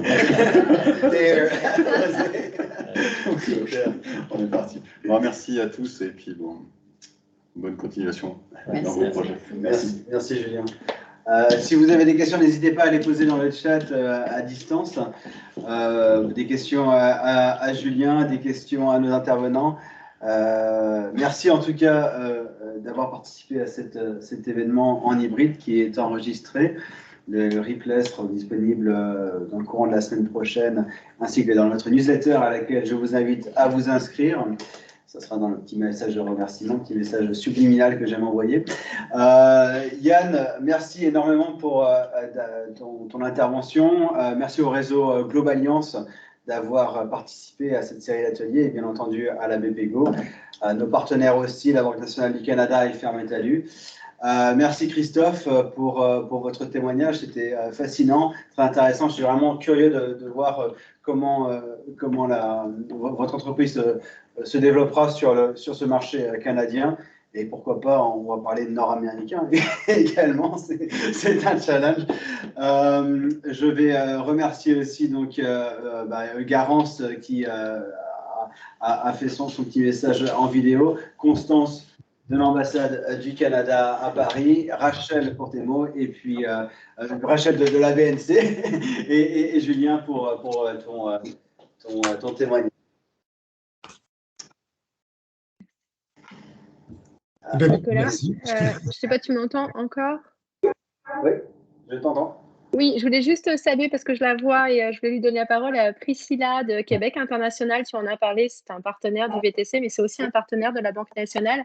Et quand je disais que la banque mettait en réseau avec des partenaires, c'est privé et public comme Québec International et qui font vraiment un super travail d'accompagnement ou de découverte du territoire québécois. Voilà, Priscilla, je voulais te saluer. Je ne sais pas si tu peux juste te faire un petit coucou. Bien, oui, c'est bien ça. Je viens d'écrire. Merci, Rachel. C'est que bien, on est là disponible pour vous appuyer, pour toutes les compagnies qui sont intéressées à découvrir un peu plus la grande région de Québec. Donc, notre agence de développement économique, il a toute une partie pour appuyer des potentiels investisseurs, pas juste français, oui, mais européens de façon générale, qui sont intéressés à découvrir, à obtenir un peu plus de formation pour prendre la décision de venir s'installer ici. Donc, on est bien disponible pour vous, pour prendre rendez-vous, pour vous envoyer plus d'informations. C'est juste ça que j'aimerais ajouter. Merci beaucoup. Merci. Merci beaucoup, Priscilla. Et effectivement, Québec International, qui est un partenaire aussi du WTC, et comme je le rappelle aussi, du territoire, on va dire, de la métropole Saint-Malo-Réglo. En tout cas, c'est vrai que nous avons énormément de liens avec le Québec, et je dirais avec le Canada en général, parce que bon, le Québec est une province, le Canada est le pays, et puis c'est vrai que le Québec est une bonne porte d'entrée vers ce pays, et je dirais même vers le continent américain. Merci à tous pour votre connexion ce soir et pour avoir participé en présentiel. Je vais arrêter l'enregistrement. Merci. Merci.